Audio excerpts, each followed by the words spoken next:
Welcome y'all to another episode of Conversations One-on-One Live. Tonight we just got something we want to talk about, a couple of things we want to talk about, going on within our community and the conversations that's been going on. Um, you know, Lately there's been frequent conversations around discrimination, whether it's facing bias in corporate America, being profiled in retail stores, or dealing with unequal lending practices. So we want to talk about the solution. What would be the solution so that we don't have to deal with this discrimination within our communities? You know, the true insulation from discrimination doesn't come from asking for a seat at the table. It comes from funding, building, and owning the table ourselves. Economic self-reliance is the ultimate shield. When we own the infrastructure, we dictate the culture, the customer service, and the respect we receive. How do you feel about this topic? I think it's a good topic. I think it's more conversations like this need to be had. We do have people in our community and in the Black community that's building businesses and building communities. We have a place here in Georgia where Black people bought land and got together and they're building up the communities. Hopefully, they'll build another Black Wall Street. All right. Speaking of Black Wall Street, now it's kind of a catch-22 because I'm against people saying support my business just because it's a Black-owned business. Okay. I feel like people should support your business because you offer good products or services that people actually want to buy. But at the same time, in order to improve economically as a people, money does have to circulate within the community first. Hopefully a few times before it actually leaves the community. For example, if you have a beauty supply store owner, let's say a Black beauty supply store owner that lives in the community, their children goes to the schools within the community, that money is going to stay within the community and it's going to move around within that community. Whereas most of the time we see Asians or other races owning these beauty supply stores and they take all our money. Hey, they take all of our money and they take it out of the community. They don't take it, we give it to them. Yeah. But hey, if you handing it out, they got to take it to receive it. Yeah. So, they'll take our money and go to whatever community that they live in, which is not our community. And it goes back into their schools, into their infrastructure. It doesn't go into ours. So, shopping with each other is important. But one thing I don't want us to forget, your business got to be on point. It does. Your business got to be on point. We're not just talking about like just having a business just to have a damn business. Have a business that's on point. Be professional, okay? Yes. When it's beneficial when we have our own people to shop with because now we don't have to worry about discrimination or being treated differently because, hey, we look like each other. Yeah, and let me say this while it's on my mind. We need to start the way we have this platform where we profile different businesses and different business owners. We need to start networking together.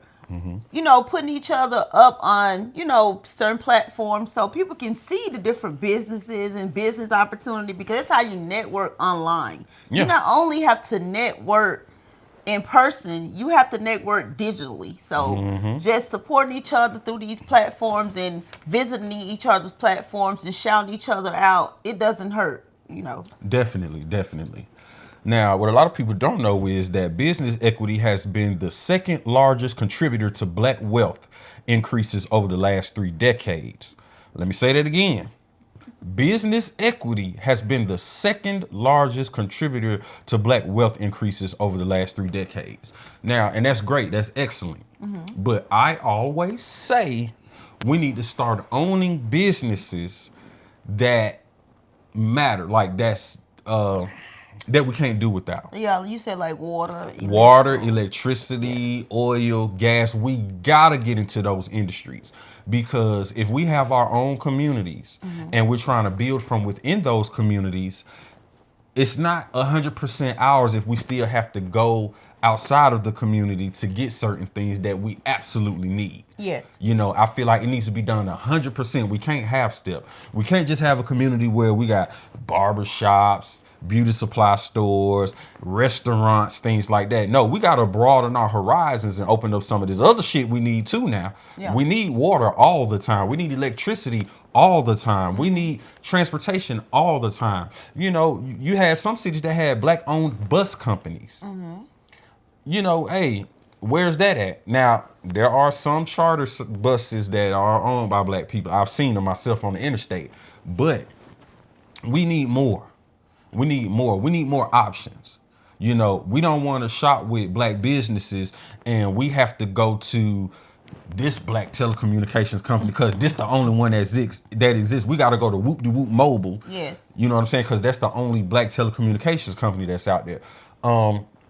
Yeah, we need more options and we need more businesses in areas that are of necessity. Yes, but when we try to create those businesses and those opportunities, a lot of black people don't support them. Like the guy that was created the Panther app, like we was talking about before, and how he didn't have. We signed up for it, but you didn't have many people supporting that platform, so he had to shut it down. The messed up part about that, I think the reason why people wasn't supporting it because you had to pay for it, and I'm like, we pay for all this other stuff. Yeah. A nigga will go to the store and buy a pack of Newports in a heartbeat. Yes. But $2, what was it, $3? It was $3. Yeah, it was $3 for the social media platform that was our own, that was like, you don't have to worry about being censored because of what you're talking about. That could have been something that could have grown if it had more support. And I didn't see anything negative about it now. It wasn't as robust as a Facebook or an Instagram, No, but it it was just getting started though. Yes, it was. You know, Instagram wasn't that, complex at first. Same thing with Facebook and all of that. They got these features over the years as they've been out, and they've been getting supported by advertisements. The good thing about the Panther app was you was paying for it, and I don't remember seeing any advertisements on that particular app. No, it wasn't any. Yeah, exactly. So that would have been a benefit. So it was more like a premium social media app for black people that I'm going to say we didn't appreciate. So it's like when we get ready to take certain steps forward, then we don't recognize the opportunity while it's present. Yes. And that's something we got to get out of too. We got to start thinking outside of the box. Well, a lot of black people have the crab in the barrel mentality. Facts. They feel like if they support your platform or they support you, it's gonna hinder them in some type of way. But actually, it's kind of like you guys are supporting each other. Yeah. And that's when networking comes back into play again. But here's the thing: other races do this all the time, every day. All the time. Last time I checked, when they had the inauguration, you had all of the heads of the tech companies in the same under one roof. Hey, I seen Tim Cook, I saw Elon Musk, I seen goddamn who else? I can't remember the man's name, but the guy that's over Google, all of them was there. Yes. And I'm sure it was for a common goal.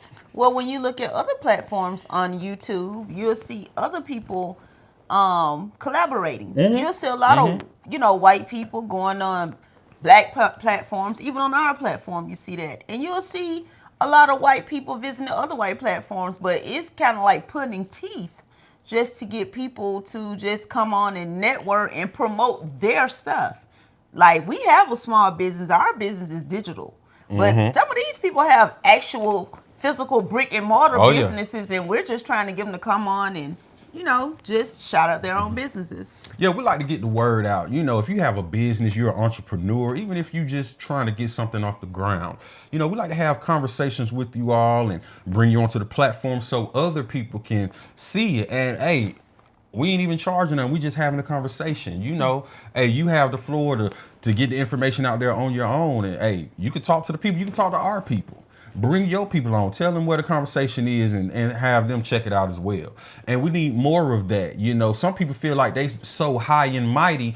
Oh, you got to pay them for them to come onto your platform.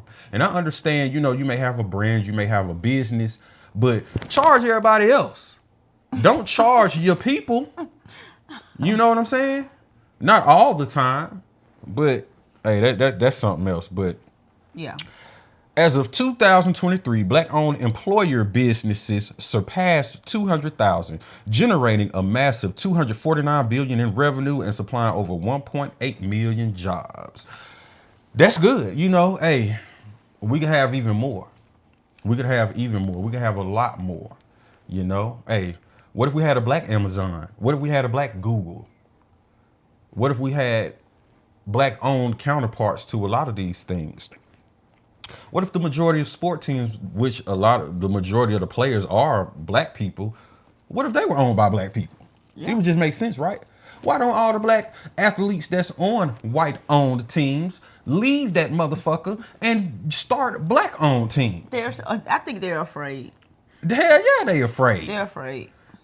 I don't know if they don't believe they'll have the support or what, but as much as people watch sports, I think they would have support. Big Ten, the thing that Ice Cube got going on, that shit is successful. Yes. They making money, they doing their thing, and it's not even really popularized like that. You know what I'm saying? You don't just turn the TV on to see a commercial for it. But he doing his thing.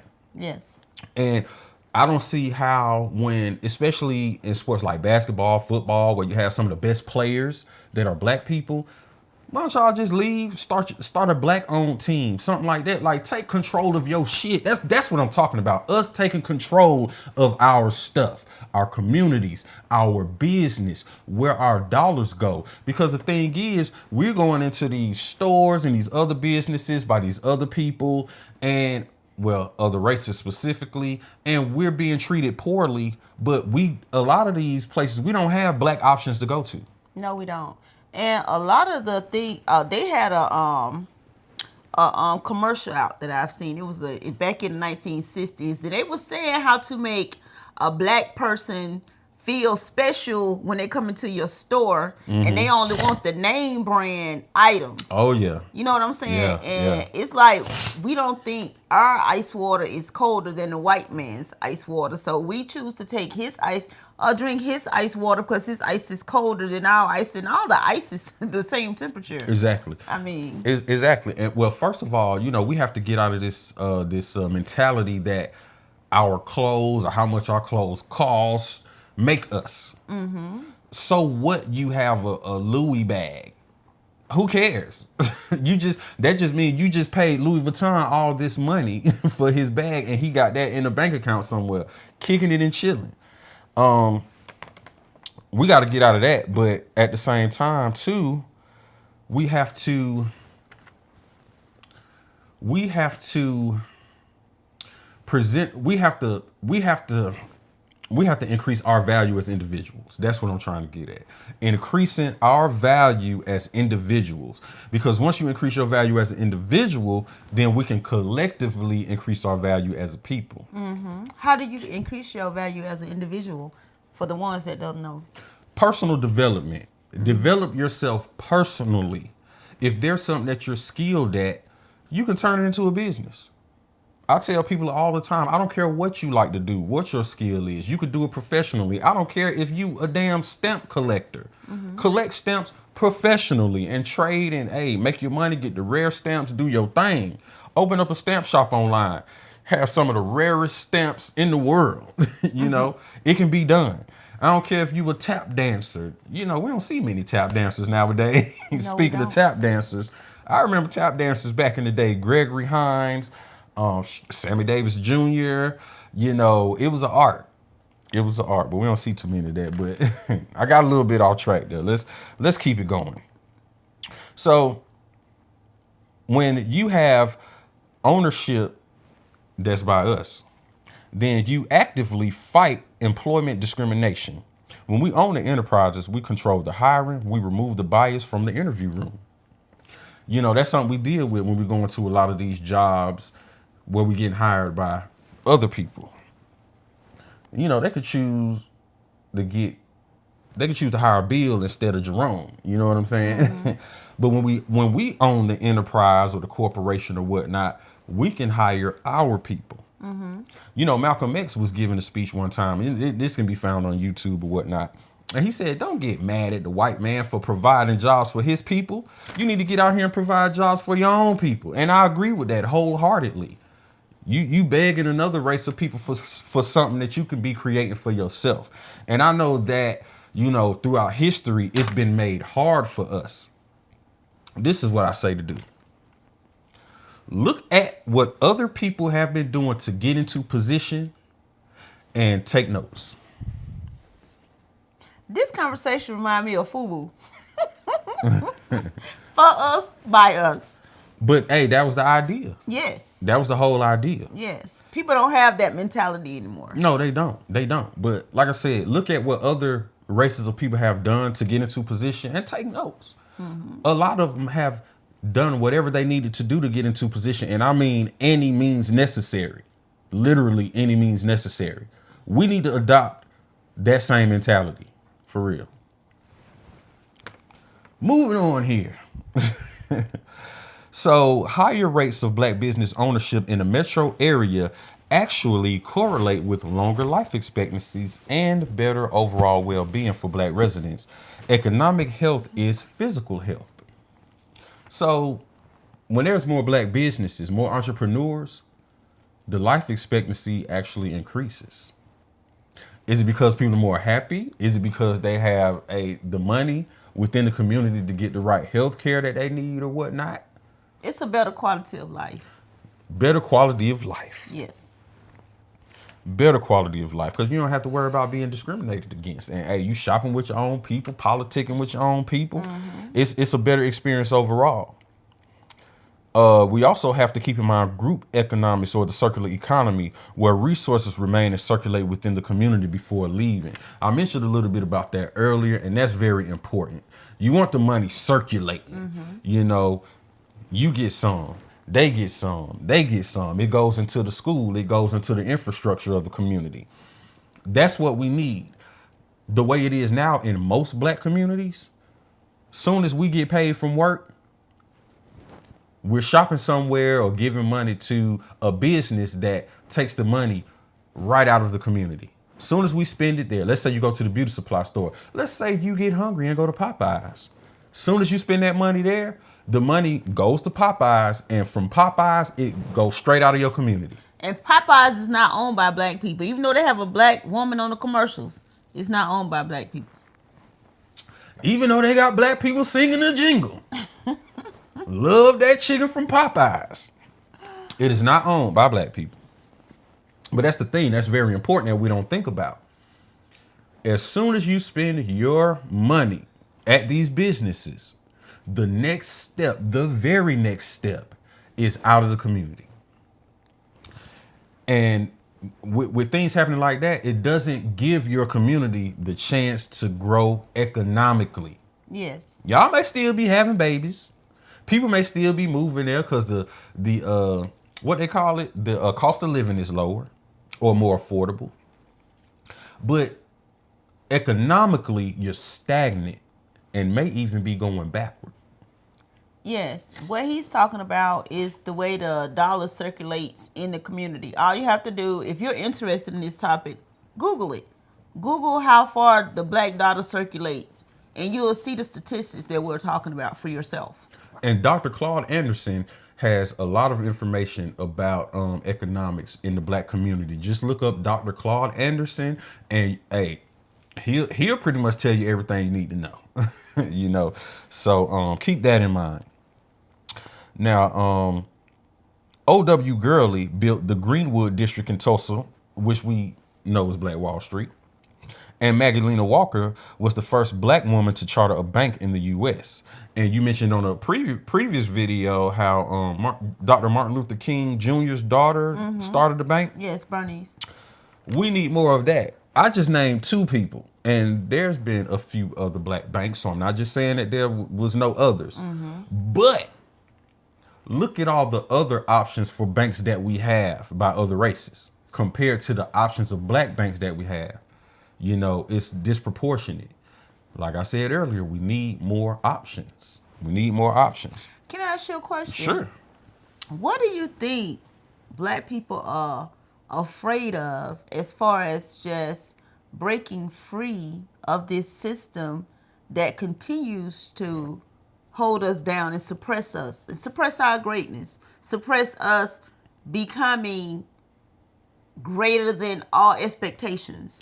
Like, what are people afraid of? Like, just I don't understand the mentality. Yeah, that's what it is. It's the mentality.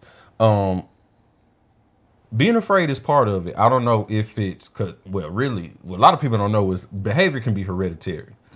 If something terrorized your people back in the day, you could carry that same fear and don't even know why. It's been scientifically proven. But I don't know if they're afraid of the same thing that happened to Black Wall Street happening. I don't know if they're afraid to fight back if, they try to come in and burn down the businesses or whatever. But a lot of it is just being comfortable with integration. The integration and the sit-ins and all that stuff was about Black people wanting to be served in white businesses. That's really what it was about. Because if you think about it, even during Prohibition and the clubs and things like that they had in the back in the day, white people could freely come and party with the Black people. They was coming to the Black clubs and things like that and was kicking it with us. Yes. It was in secret because they didn't want their peers to know, but we invited them in.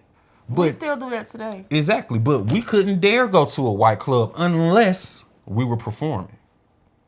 So the whole dynamic was different, So that goes back to what I was saying about the white man's ice being colder. Because if we had our own clubs, if we had our own restaurants in our own neighborhoods, then what was integration for? Just to integrate our dollars with their dollars? Because Black Wall Street was doing great by itself, and there's other towns and places that was doing great as well. So what was the point of integrate? People in the comments, could you please comment below and say and let me know what was the point of integration? It was stupid to me. And a lot of people can talk about our ancestors fighting for it and all this other shit, but why would you fight to be part of something that a race of people who hates you don't want you to be a part of? Yeah, and the education system just promotes white supremacy. Facts. All throughout the history books, all throughout all the books, it just promotes white supremacy. So what was integration for again?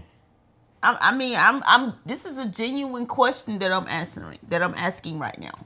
Yeah, exactly. Like, yeah, they had black and white water fountains, which Black folks should have made their own damn water fountains.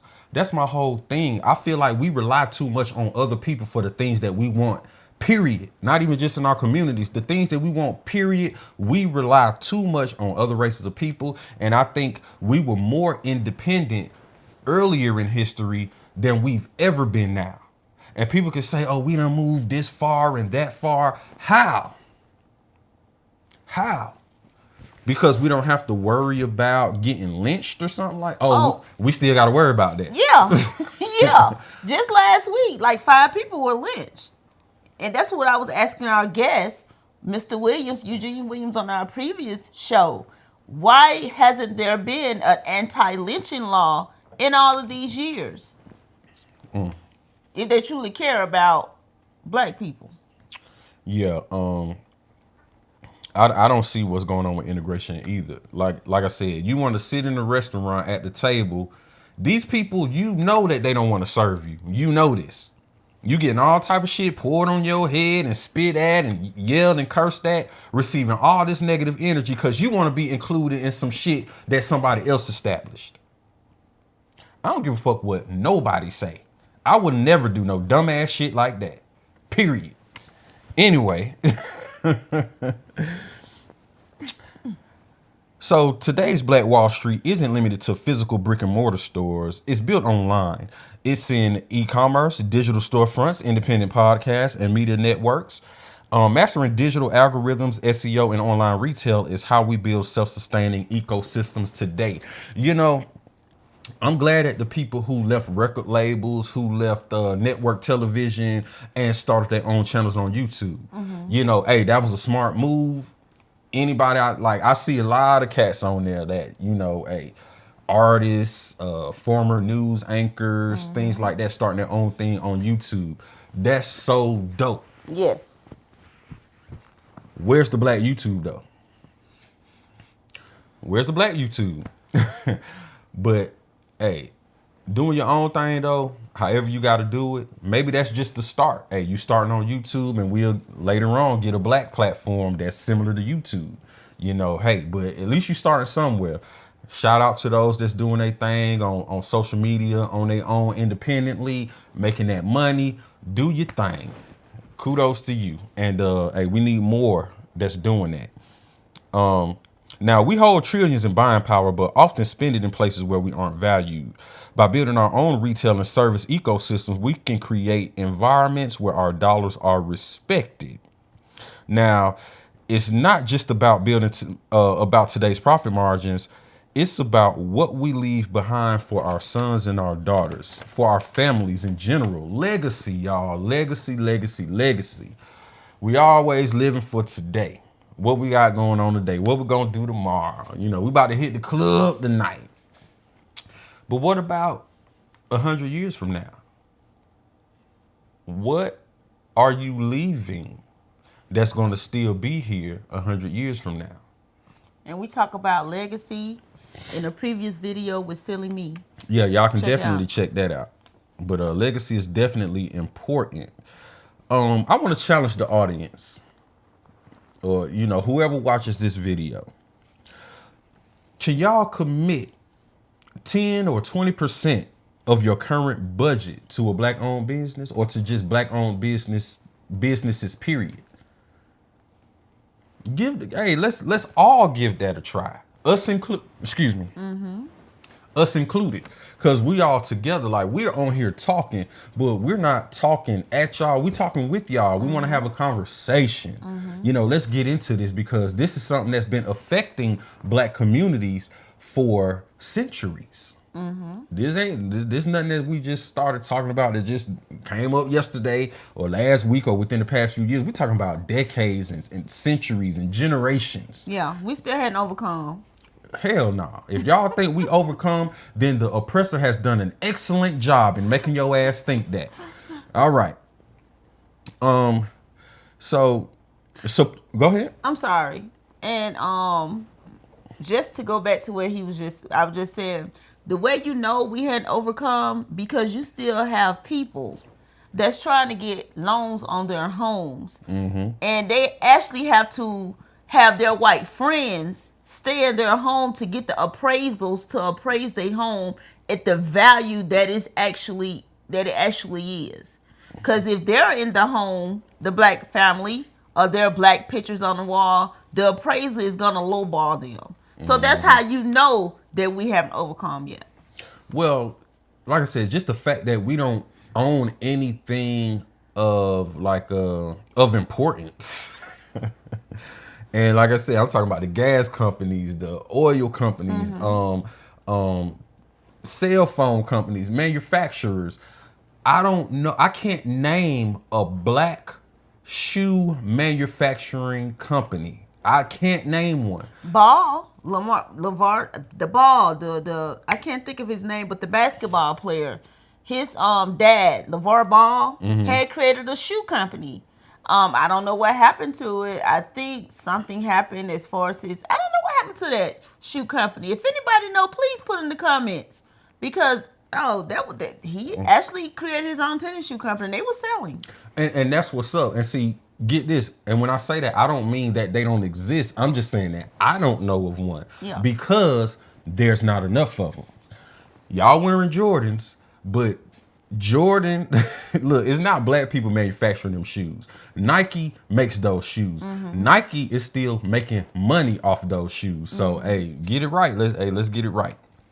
So, supporting a business doesn't always require opening a wallet, though. Just engaging with the content, sharing digital flyers, leaving 5-star reviews, and boosting the brand's visibility costs nothing but time. Y'all can like, share this video. Y'all can subscribe to this channel. If you watch a video by another black creator, like their video, just even if it's on the TV, just go down to the little thumbs up symbol and click that.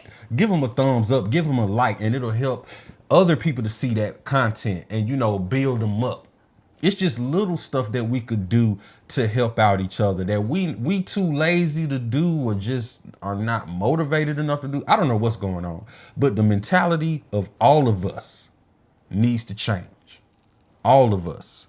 Go to conversationsone-on-one.com. Facts.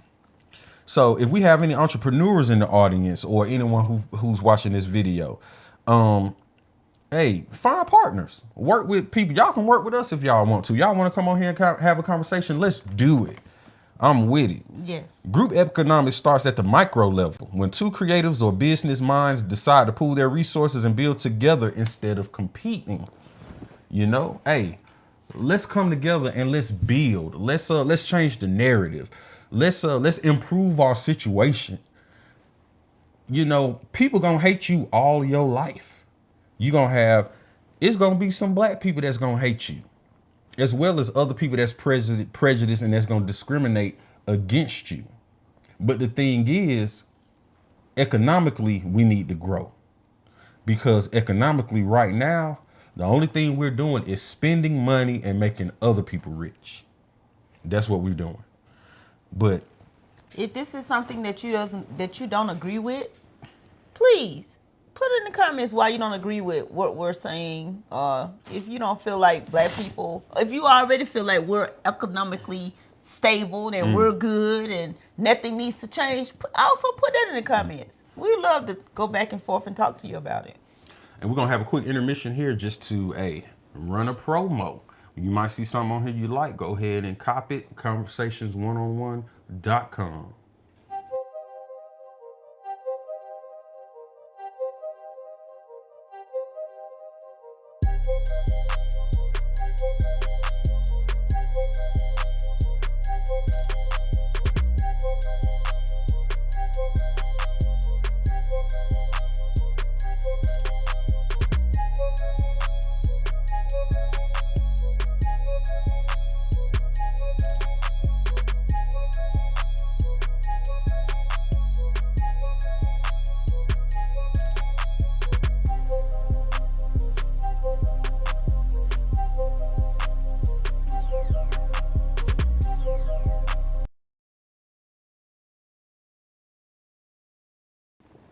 All right, y'all. We want to thank y'all for tuning in. Don't forget to like, share, subscribe. And until next time. Go out and support a black business. Definitely. We'll see you all next time. Peace. Peace.